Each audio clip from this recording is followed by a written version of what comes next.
Ladies and gentlemen, the American jury and Bulldog Nation, I am honored today to have a special guest, Kaylee Palmer, who is a criminal investigator. And this is going to be our first show covering true crime. And with anticipation and belief that it's going to work very well, the game plan is to do more of these.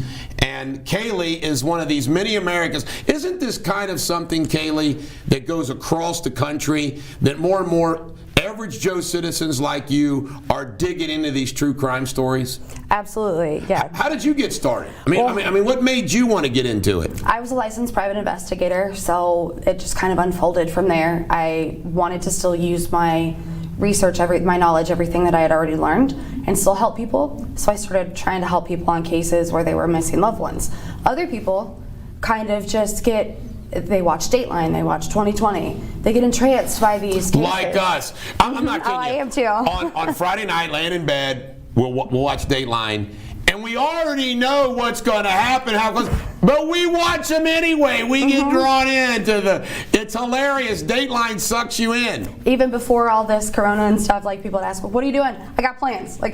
Me and my couch and my crime TV, but everybody, they think that, hey, I've seen this play out, and they think that maybe there's something missing, or maybe they can discover it's that challenge. Hey, what's out there? So they've come up with this whole thing, web sleuthing, and it's just taken off. People really like true crime.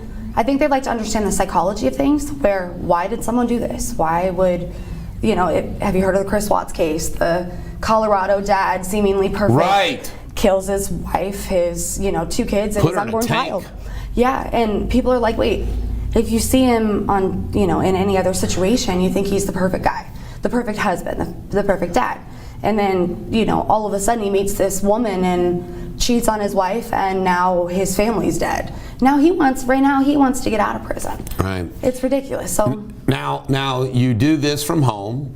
I always say that the internet and social media, we're all a photographer, we're all a journalist. You have access to the information. You do freedom of information requests. Yes. Kaylee, one of the things that I truly believe in is how average Joe American citizens can do so many jobs sometimes better than the real folks. I'm talking about politics. I'm talking about police investigations. There's some really wonderful police officers out there investigating, but there's also some dunce caps. Yes. And you've had that in every profession, right, and everything you do, and the internet and what we do now has changed everything. Now, the one we're going to cover in a second here is Alexis Sharkey. Yes. Now, tell us who Alexis Sharkey is and very briefly, what this case is about. So Alexis Sharkey was a 26-year-old influencer who, she also worked in the MLM, multi-level marketing business. And this has been on the news. Yes. Keep going.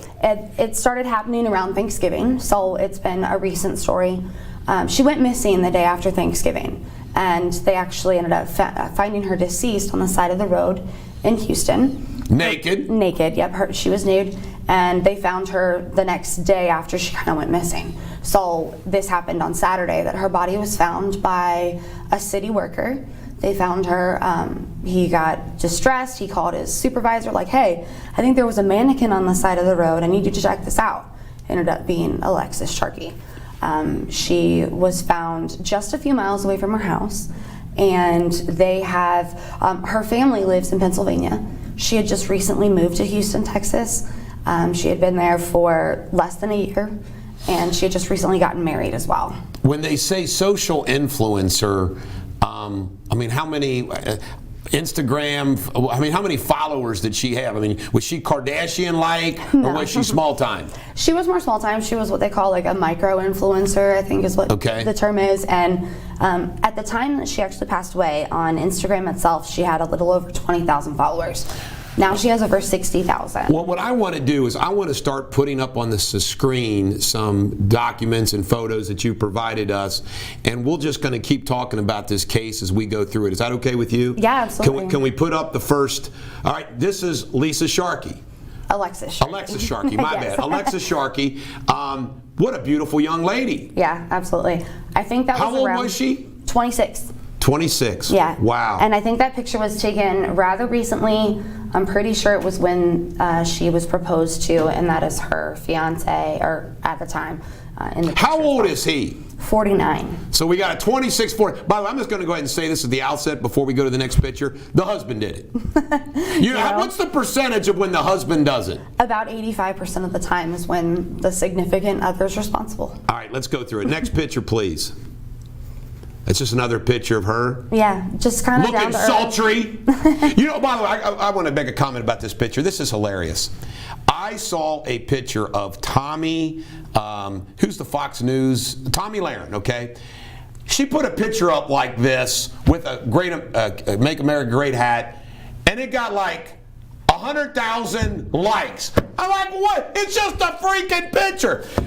Kaylee, I wish I was hot, because you could just put a picture of your hot and you get 100 likes. I don't understand it. It's not fair. A lot of people have said that she's getting a lot of the attention she's getting because she's beautiful. She was an Instagram influencer. I think that's the truth. Well, we like beauty. Some people think that there's a lot of things going on in the area and they're not getting attention. Like, there may be a serial killer. I don't think this has anything to do with You that. think there's a serial killer around here or about there? In Houston, yeah, out there. Thank God. Keep the serial killers in No. Houston. What's the next photo? What do we got here? All right, what's this? Okay, so you chose this. What's this picture showing? The big fuss right now on social media is the potential suspects if she was murdered or something, if foul play was involved, who might be involved. Now, I mentioned that she had just moved to Houston, and when she moved there was a friend that she had met. Her name's Tanya Ricardo, and Tanya Ricardo is who you see on the screen right now. She's the one that's not in the dress. Correct. Meghan Markle's in the dress. Yes. Go ahead. So she met this Tanya Ricardo on Bumble BFF. I think it's like a Tinder for friends. Okay. She wanted to meet people in her area. Come to find out, after all this transpired and Alexis is deceased, we find out that her friend, who has come forward and done interviews before, she has actually been so obsessed with people before, as Meghan Markle. She had 8 procedures done in one day and spent, I think they said, $30,000 in surgery to look like Meghan Markle. You know, Bruce Willis wanted to look like me, and he only had to have one surgery to look like me. Anyway, go ahead. Hey, you know what? I think you have those people. They want to look like someone. They want to be someone so bad. In a way. Yeah. It's sad, but it's true. It happens. And some people think that there's a couple aspects So she to this. befriended her. Yes, and they were friends, and she was one of the last people that ever saw her alive. So she's a suspect. In my eyes. In my by the way, yes. it's okay to say she's a suspect. In your opinion, suspect. It's not slander. Next photograph. So then you have just another one. Yeah, you have Alexis, who's just this beautiful girl, and she had more of the following. She had more of the what people think Tanya might have wanted. Right. You know, it's a so you think you got a theory here that she could be maybe jealous of her. Yes, I do. You know, and I'm not the only one. There are a lot of people out there that think that might be a possibility. I want to share this with you. I have 2 beautiful daughters, and one of them, Charlie Ann, she looks a little bit like her. The same age, you know, she's 30, but I see this and I think, my God, if something like that happened to my daughter, I couldn't live with it would just be awful. Next photograph, please. It's awful, yeah. All right, now what is this document here? So now we have the other side of things, as we talked about. You said the husband did it. It's always the husband, 85% of the time. Well, we have evidence pointing to the fact that this man had even lost, when he was married before, he had children. And back in, it was 2007 to 2009, I think, the time they were getting divorced, him and his ex-wife. And there were a few things that transpired that you'll see on the screen over the next few slides that they talk about what he had done and to his ex-wife and the things that he had done to actually lose. What were some of the things that he did? Well, he ended up sending... We can say anything on this show. He sent private pictures to her employer, to his ex-wife's employer, which is at the forensics office. So I can only speculate on what those photos were, but he was trying to hold that against her and hold her hostage to his ways and what he wanted.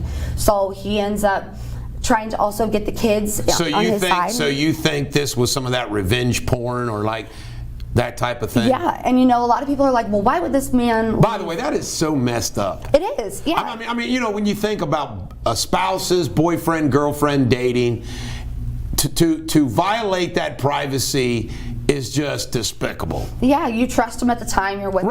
Right. And they it's betray not cool. that. It violates every man code there is to do that to a woman. Well, it shows you what kind of a person they are in reality, you know? And Absolutely. they just have all of these things that are coming out. So he did not get custody.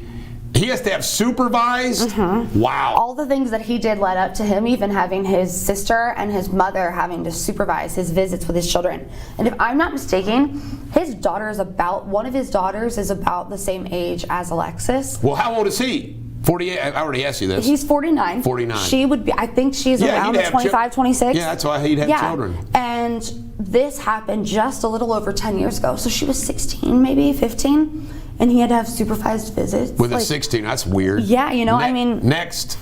She couldn't be much older than that. We can skip that one. That's another picture of her looking sultry. Now, what's this? Update investigation of female found deceased, 1000 Red Hall Lane. This is all we have. This is literally all we have that the police have given us. So all of these theories and ideas have come from. Her real name, Alexis Lee Robinaugh. She had just gotten married. I don't think she actually legally changed her name. To Sharkey. Sharkey yet. Yeah. Now, have you done a Freedom of Information Act request for the Houston Police Department? I have, and I've also requested her autopsy report, the 911 calls for her being reported missing. I've requested any of the body cam. So we'll get to do another show when you get all this stuff. Yes, we Keep will. going. What else? Yeah, so a lot of people, why I brought some of the things up about the ex-husband, or the husband, but the ex in the divorce proceedings we were looking at. We're going to solve this crime of Lisa Sharkey right here on the Bulldog Show. We are. Go ahead, Kaylee. And so I brought those up because a lot of people are like, well, why would this man do this to his wife? Why would he leave her nude on the side of the road?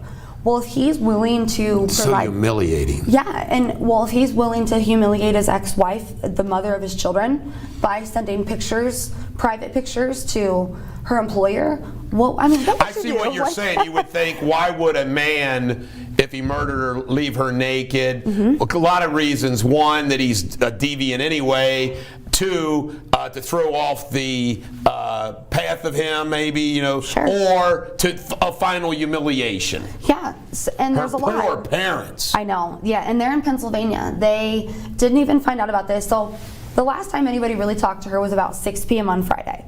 But that was from the Tanya lady. That's her account. She saw her on Thursday at Thanksgiving. Allegedly, this is the timeline, the shortest timeline I can give you. Alexis went to Tanya's for Thanksgiving after she had a mini breakfast Thanksgiving with her husband. Her friends, she has two groups of friends, one with Monet and the others with like Tanya's group. She hung out with, I think, Tanya and some of her friends for Thanksgiving, and about a month ago she had told them that she was abused by her husband, and she was... So they're saying that husband abused her. All right, go ahead. This is also the one lady who people are questioning. Right. She's the only one saying that she Women was don't abused. commit murders unless they're black widows. You know? I know. I watch Dateline. Women kill too. Go ahead. They do, right? And so you just Wicked. have... They're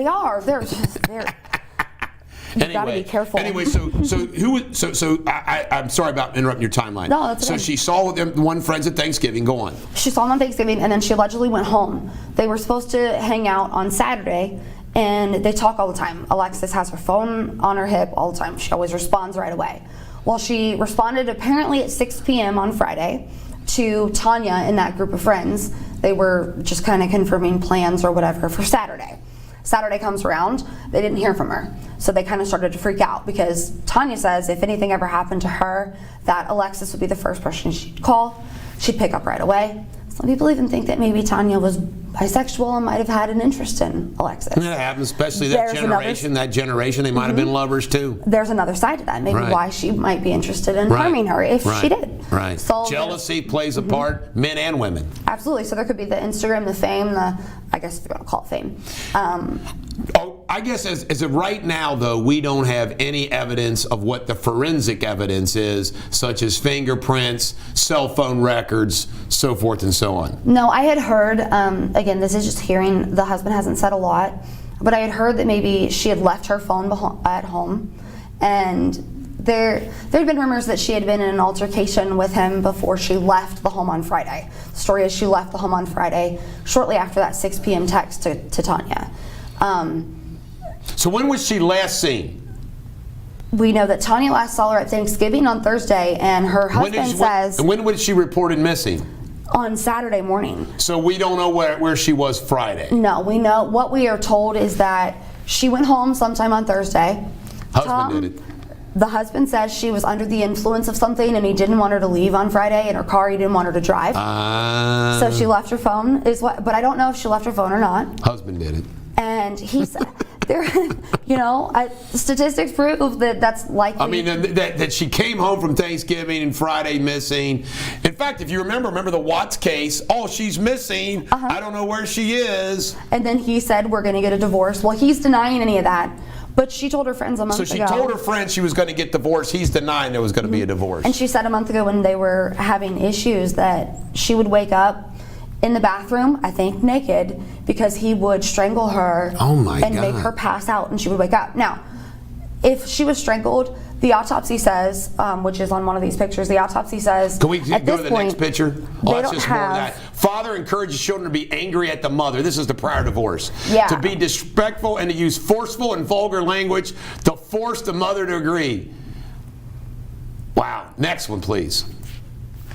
So this right here is the last status update we've had on her autopsy, that it's still pending. Okay.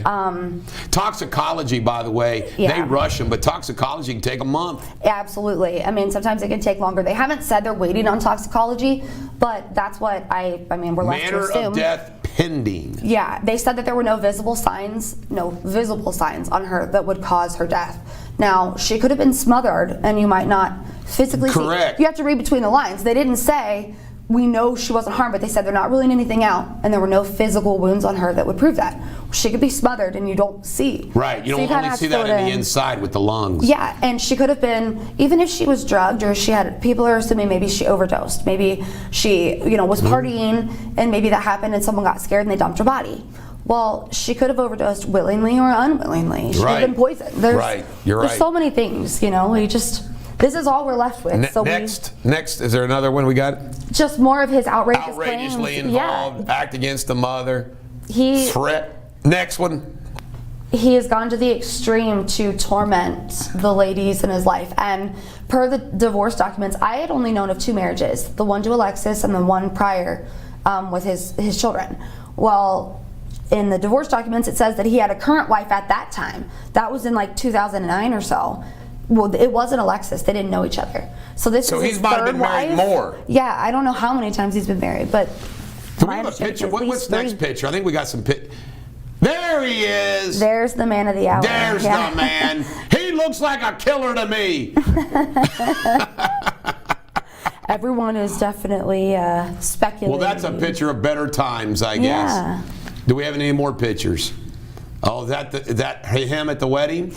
That's when she was getting sized for her dress, I think, for the wedding. Pretty dress. Yeah, and a lot of people were saying he's so controlling. Do you see him in that picture? He's even controlling what she wears. Most men aren't involved in picking out the wedding dress. Right, I've seen, I've heard that. And maybe it's because, though, also she got married right around the time that she was moving. She had moved from Pennsylvania to Colorado.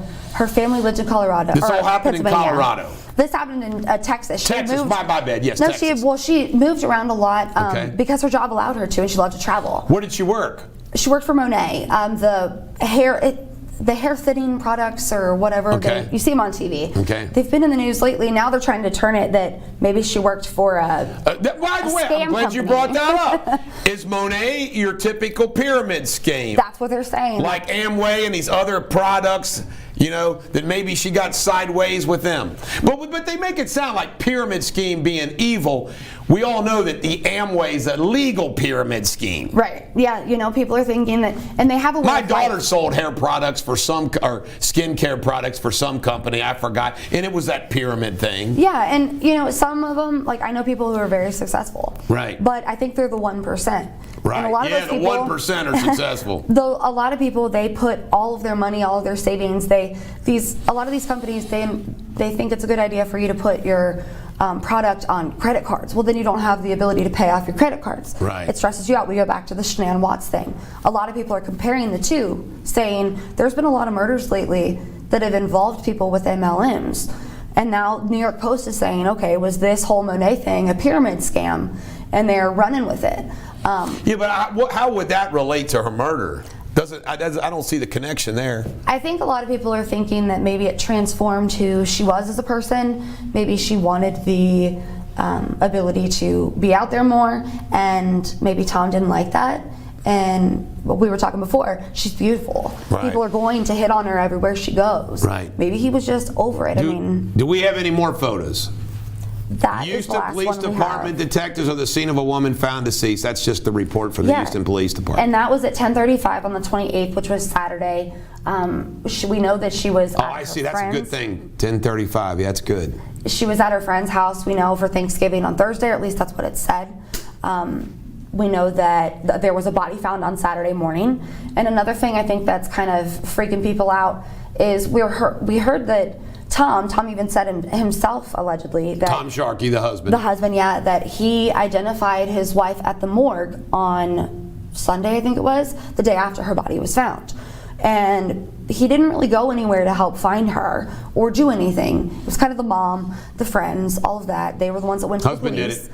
And well, then all of a sudden her body is found, and he's like wants nothing to do with it. He's being very evasive. He told one of the news agencies locally not to contact him again. He said, "Just don't contact me. You know, I'm not being mean. It's just I'm broken."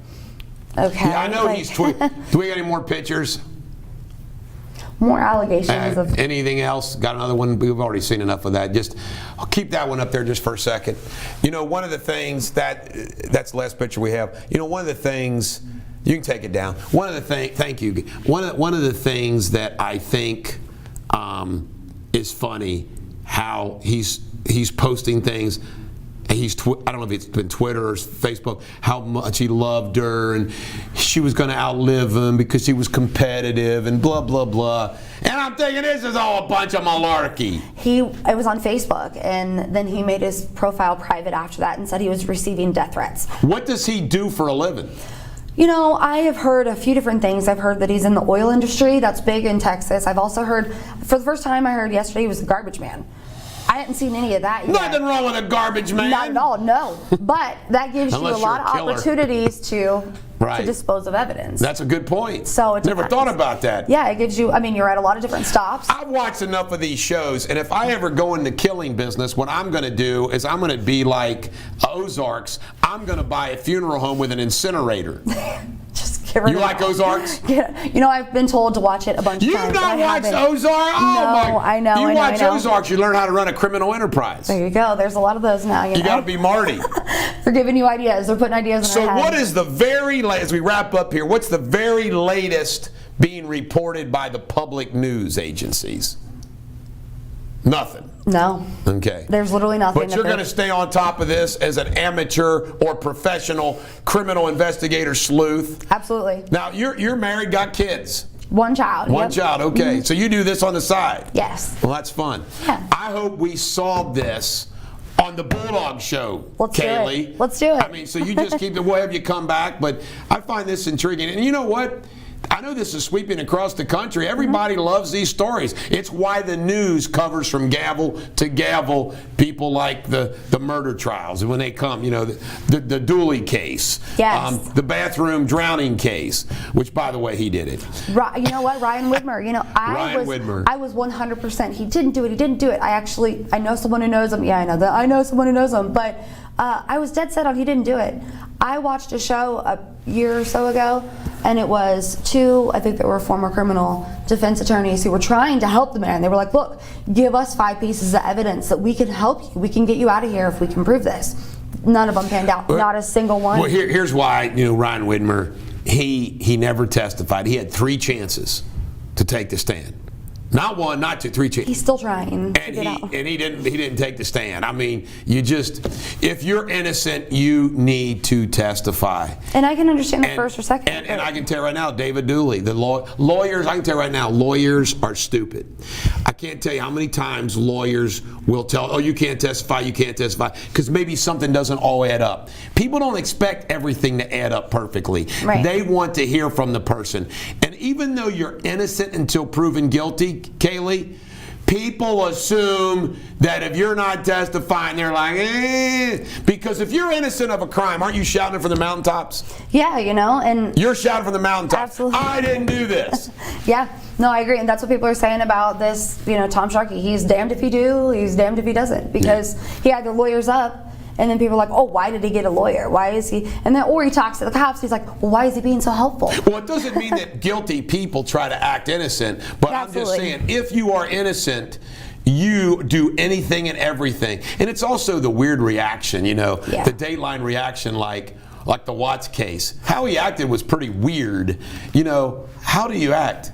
For sure. By the way, I keep saying one more question. I got one more question. Yeah. How does anybody kill their children? That's the thing for me. You know what? What the F? Domestic violence, I understand. I've been a part of it on the other We side. understand domestic violence.